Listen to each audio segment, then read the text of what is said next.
नाज़रीन ग्रामी, बस पहाड़ी इलाके से गुजर रही थी। अचानक बिजली चमकी, बस के करीब आई और वापस चली गई। बस आगे बढ़ती रही। आध घंटे बाद बिजली दोबारा आई, बस के पिछले हिस्से की तरफ लपकी, लेकिन वापस चली गई। बस आगे बढ़ती रही। बिजली एक बार फिर आई और वो इस बार दाईं साइड पर हमला आवर हुई, लेकिन तीसरी बार भी वापस लौट गई। ड्राइवर समझदार था, उसने गाड़ी रोकी और ऊंची आवाज में बोला, भाइयों, बस में कोई गुनाहगार सवार है। ये बिजली उसे तलाश कर रही है। हमने अगर उसे न उतारा तो हम सब मारे जाएंगे।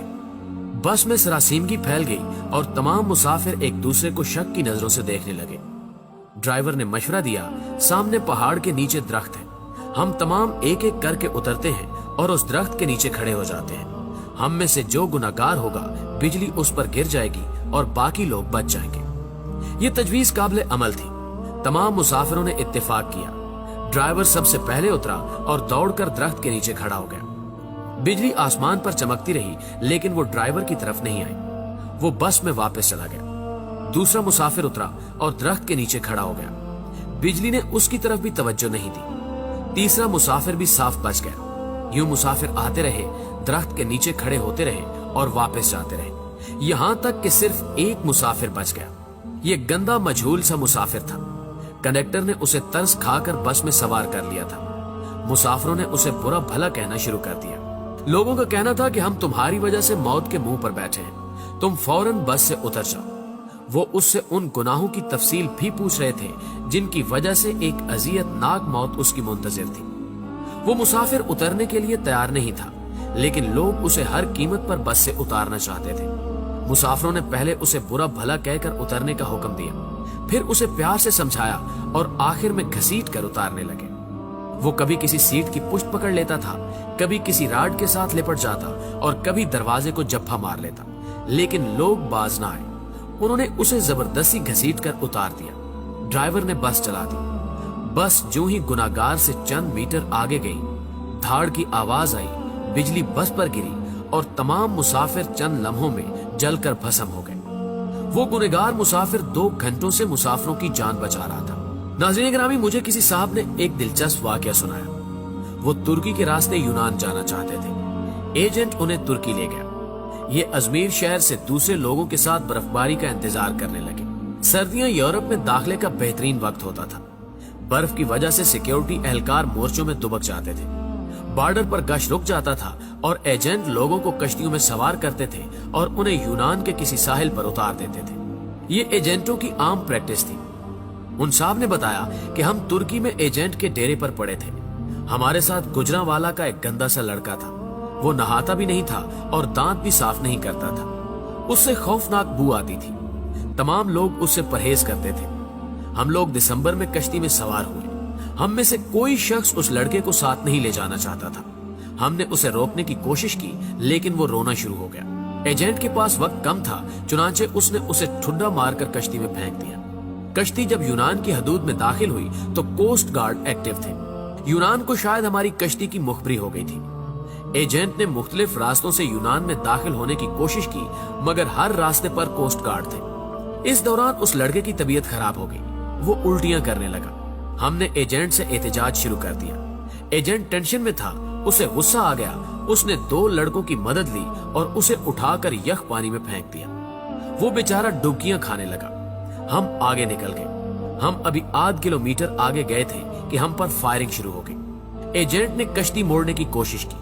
कश्ती अपना तवाजुन बरकरार न रख सकी और वो पानी में उलट गई। हम सब पानी में डुबकियां खाने लगे। मैंने खुद को सर्दी, पानी और खौफ के हवाले कर दिया। मेरी आंख खुली तो मैं अस्पताल में था। मुझे अमले ने बताया कि कश्ती में सवार तमाम लोग मर चुके हैं, सिर्फ 2 लोग बचे हैं। मैंने दूसरे शख्स के बारे में पूछा। डॉक्टर ने मेरे बेड का पर्दा हटा दिया। दूसरे बेड पर वही लड़का लेटा था जिसे हमने अपने हाथों से समंदर में फेंका था। समंदर की लहरें धकेलकर उसे साहिल तक ले आई थी। मुझे कोस्ट गार्ड ने बचा लिया था, जबकि बाकी लोग गोलियों का निशाना बन गए या फिर सर्दी से ठिठर कर मर चुके थे। मैं 15 दिन अस्पताल में रहा। मैं इस दौरान ये सोचता रहा कि मैं क्यों बच गया। मुझे कोई जवाब नहीं सूझता था। मैं जब अस्पताल से डिस्चार्ज हो रहा था, मुझे उस वक्त याद आया कि मैंने इस लड़के को लाइफ जैकेट पहनाई थी। एजेंट जब उसे पानी में फेंकने के लिए आ रहा था तो मैंने फौरन बाग से जैकेट निकालकर उसे पहना दी थी। ये वो नेकी थी जिसने मुझे बचा लिया। मुझे जो ही ये नेकी याद आई, मुझे 6 माह का वो सारा जमाना याद आ गया जो हमने उस लड़के के साथ गुजारा था। हम ना सिर्फ तुर्की में उसकी वजह से बचते रहे थे, बल्कि वो जब तक हमारी कश्ती में मौजूद रहा, हम कोस्ट गार्ड से भी महफूज रहे, यख पानी से भी और मौत से भी महफूज रहे।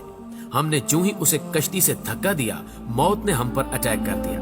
मैंने पुलिस से दरखास्त की कि मैं अपने साथी से मिलना चाहता हूँ। पुलिस एहलकारों ने बताया कि वो पुलिस वैन में तुम्हारा इंतजार कर रहा है।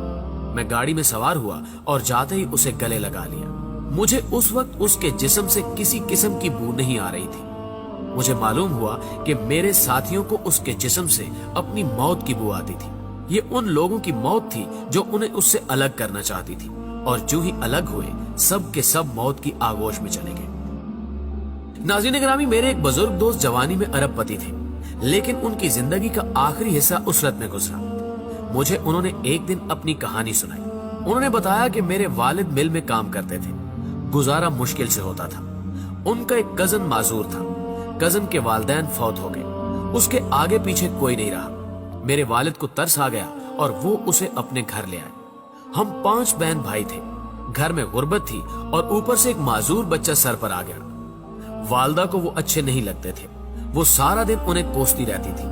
हम भी वालदा की वजह से उनसे नफरत करते थे, लेकिन मेरे वालिद को उनसे मोहब्बत थी। वो उन्हें हाथ से खाना भी खिलाते थे और उनका बोल बराज भी साफ करते थे और उन्हें कपड़े भी पहनाते थे। अल्लाह का करना ये हुआ, हमारे हालात बदल गए।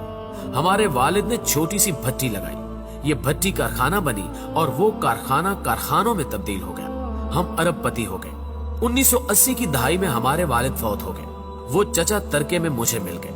मैंने उन्हें चंद माह अपने घर रखा, लेकिन मैं जल्द ही तंग आ गया। मैंने उन्हें पागल खाने में दाखिल करा दिया और वो पागल खाने में रहकर इंतकाल कर गए। बस उनके इंतकाल की देर थी कि हमारा पूरा खानदान अर्श से फर्श पर आ गया। हमारी फैक्ट्रियां, हमारे घर और हमारी गाड़ियां, हर चीज नीलाम हो गई।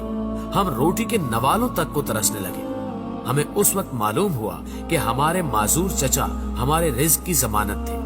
हम उनकी वजह से मोहल्लों में जिंदगी गुजार रहे थे। वो गए तो हमारी जमानत भी खत्म हो गई। हमारे महल हमसे रुखसत हो गए और हम सड़क पर आ गए। प्यारे दोस्तों, ये तीनों वाकयात आपके लिए हैं। हम नहीं जानते कि हम किन लोगों की वजह से जिंदा हैं, हम किन की वजह से कामयाब हैं और हम किन की बदौलत मोहल्लों में जिंदगी गुजार रहे हैं। हम ये भी नहीं जानते कि हम किसको बस से उतारेंगे, हम किसको कश्ती से बाहर फेंकेंगे और हम किसके खाने की प्लेट उठाएंगे, और वो शख्स हमारा रिस्क, हमारी कामयाबी और हमारी जिंदगी साथ ले जाएगा। हम हरगिज नहीं जानते, लिहाजा हम जब तक उस शख्स को पहचान नहीं लेते, हमें उस वक्त तक किसी को बस, कश्ती और घर से निकालने का रिस्क नहीं लेना चाहिए, क्योंकि हो सकता है हमारे पास जो कुछ हो वो सब कुछ उस शख्स का हो, और अगर वो चला गया तो सब कुछ चला जाए, हम न रहे, मट्टी का ढेर बन जाए। प्यारे दोस्तों, हमेशा की तरह मुझे उम्मीद है कि आज की ये वीडियो ना सिर्फ आपको पसंद आई होगी, बल्कि आपके इल्म में खातिर खा इजाफे का बायस भी बनी होगी। अगर आज भी आप इस वीडियो में की गई बातों से इत्तेफाक करते हैं तो इस वीडियो को लाइक करते हुए अपने दीगर दोस्तों के साथ फेसबुक और व्हाट्सएप पर जरूर शेयर कीजिएगा। इस वीडियो को शेयर जरूर कीजिए, हो सकता है आपके एक शेयर से ये बात किसी के दिल में उतर जाए। जज़ाकल्लाह।